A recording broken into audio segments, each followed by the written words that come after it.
Trojan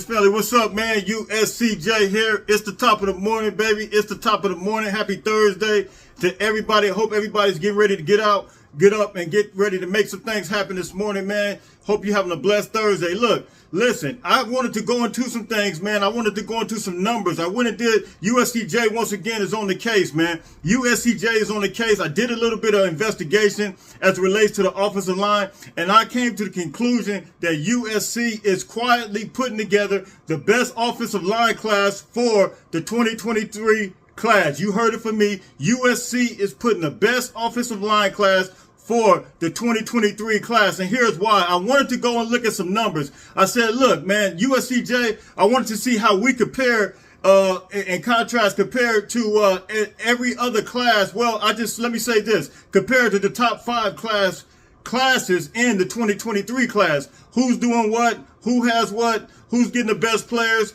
How does our players, our 3 stars matching up as it relates to the offensive line compared to everybody else's? And man, I was surprised when I really looked at this thing. And I told you guys before, I said that seeing is believing. When you see something, you're going to automatically think it's something, right? When you see these different outlets, I'm not going to name all of them, but when you see these different outlets putting out this and putting out that, and you start believing that this is what it is. So you start thinking, and you hear them say, USC needs to get these big uglies. USC needs to get the offensive linemen. And we have been getting them. We have been quietly getting them. And I mean, it's just unbelievable what USC is doing. And when you compare these offensive linemen to the linemen of the top 5 class, and let me give you guys the top 5 classes right now. The top 5 classes in the 2023, this is 24/7 Sports, 2023 recruiting class. It's going to be, Bama's going to be the number 1 class. Notre Dame is number 2, Georgia number 3, Ohio State number 4, and Texas number 5. Now, they got USC way down there at number 12. Now, I wanted to look at what do we have compared to USC has compared to these top 5 classes. So when I went through these classes, let me go through these classes real quick. All I did was see how many 4-star offensive linemen, because I'm just doing O linemen. That's it. I want to see because this is what we're focusing on. We're focusing on the big uglies. We want to know how we compare it to the big uglies with these big time schools that have been successful in the past years. And with us, we want to see how do we compare. And so when I looked at Bama first, them being the first, the number 1 class in the country for the 2023 class, they have 2 4-stars. O-lineman committed, and 1 3-star. Bama has 2 4-stars, 1 3-stars. When I looked at Notre Dame has 4 4-stars and 1 3-star. When I looked at Georgia, they have 2 4-stars. That's it. When I looked at Ohio State, they have 1 4-star. When I looked at Texas, they have 3 3-stars. Do you hear what I'm saying? 3 3-stars. So when you look at that, I flipped over to our class now. I said, let USCJ continue the investigation. Let them look at USC's class and look at what we have. I look at our first one we have, Amos Talele. He's a 3-star. I looked at Michael Benuelos. He's a 4-star. When I looked at Tobias Raymond, he's a 3-star. When I looked at and I'm going to go ahead and put Cade Outridge in there because I think he's going to be a tight end. I think someone put him at defense and someone's going to put him at offense. But I'm putting him at tight end. He slash H-back. The guy can flat out fly. But he was a 3-star as well. And now I think with the addition of Eleni Noah, which I believe he's coming, he's a 4-star.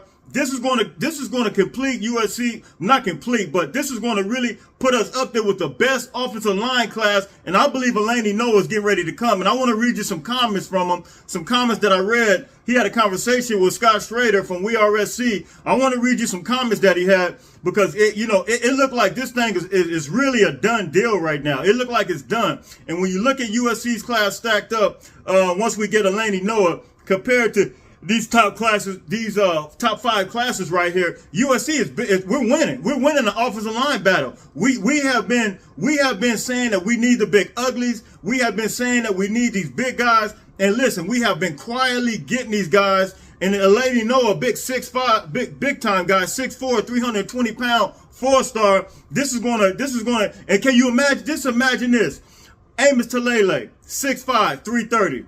Michael Benuelas, 6'3", 290. Tobias Raymond, 6'7", 250. He's gonna put on some weight. I'm expecting him to probably be at least 270 by 275 by the time he gets to USC. He has a whole year to put on this weight. And then Eleni Noah, 6'4", 320. Can you imagine? USC has put together arguably, I'm already claiming it, Eleni Noah coming. USC has put together arguably the best offensive line class, hands down. I just showed you guys the top 5 teams. We have more offensive linemen. We're tied, because so far we had 3 committed, but I'm going to go ahead and claim 4. We'll be tied for Notre Dame with the most offensive linemen, Notre Dame and Georgia with the most offensive linemen. And have you noticed this?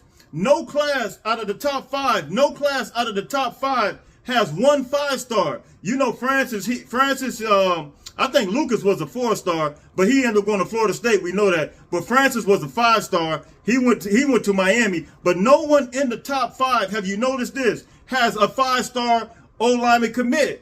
Have you noticed that? That's incredible to me. So USC is really right there in the mix with everybody else. We got 2 3-stars, and then with the addition of Elena Noah.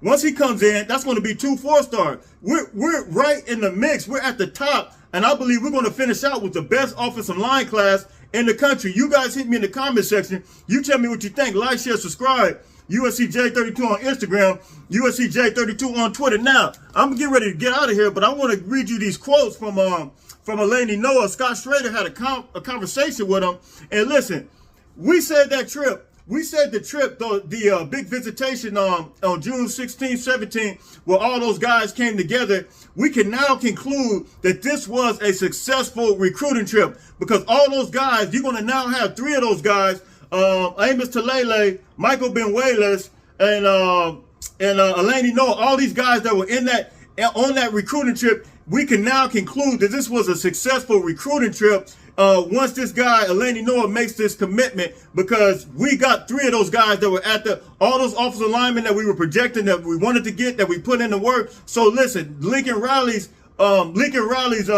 effort, Lincoln Riley and the recruiting department's effort was not in vain. All that stuff was not in vain, because we now see that we capitalized on that. We capitalized. We got exactly what we were looking for. We could have got more, but we got what we were looking for. I think some of us even mentioned that if we can get even this 3 of those old linemen, listen, mission has been accomplished. Mission has now been accomplished. Let me read this to you, and I'm out of here. And this is coming from Eleni Noah, a conversation with Scott Schrader. And this is on his trip. Once he got to hanging with Micah Benuelas and Amos Talele, he said this. He says, hanging with Micah and Amos, as soon as I met them, I felt like we were brothers. He says it was like an automatic connection. This was a conversation just a few days ago. He says that's going to play a big role in my decision. I also really like how the coaches made me feel like I'm at home.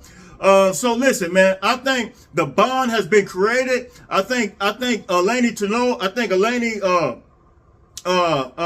Noah, I think he's coming. I think he bonded in the relationship with all these guys. I think it's a done deal, and I think they all see the future with them guys. Listen, Malachi Nelson has a big-time offensive line that in this 2023 recruiting class, and he's now got some people to block for him, man. This is some great news. This thing is great. Listen, we still got Shelby coming up this weekend. Braylon Shelby, we're expecting him to land him. Listen, USC is knocking this thing out of the park, and they're doing it very quietly. USC is going to have the #1 offensive line class in the country. USCJ is telling it to you first. The big uglies are here. Listen, hit me in the comment section. You guys tell me what you think. Fight on, fight on, fight on.